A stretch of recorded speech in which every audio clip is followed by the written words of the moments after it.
Ice cream yummy, ice cream good, sabi nga po nila. Pero magiging good lamang po kapag no added sugar, no table sugar po, pero low carb strawberry ice cream. So una po, pinakagusto ko talaga sa strawberry ice cream yung ganyan po. Fresh yung strawberry. Then, ito po yung ating heavy cream po, isang lata. Then, dalawang all-purpose cream po na dalawa. Pinalamig ko na po yan sa freezer na 1 oras po. Mas mabilis lang po talaga pag sa freezer. Pero pwede rin naman sa rep, mga 3 hours po. Then, after po nyan, lagay na po natin sa ating lalagyan.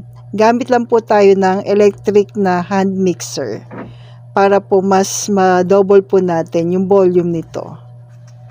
Yan. So, not sponsored po yung ating mga all-purpose cream, pero yan po yung ginagamit ko po, na pwede rin po sa atin.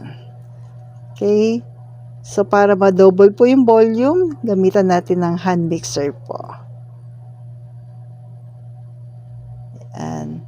Tapos, maglagay po tayo ng 1/3 cup po ng stevia erythritol. Dahan-dahan ko po siya nilalagay para mas ma-mix lang po natin maigi. And salamat nga po pala sa mga bago nating followers at sa bawat isa rin po na patuloy na sumusuporta po. Thank you po sa pagla-like and share po. God bless. Then after po nyan, mailagay po natin, ilagay na rin natin yung ating strawberry. Yan. Masarap po yung strawberry ice cream, tapos medyo mabuo-buo pa yung strawberry habang kinakain mo, di ba po? At ang maganda po dito, yung strawberry po, by the way, salamat nga po pala kay Ate G. Yan.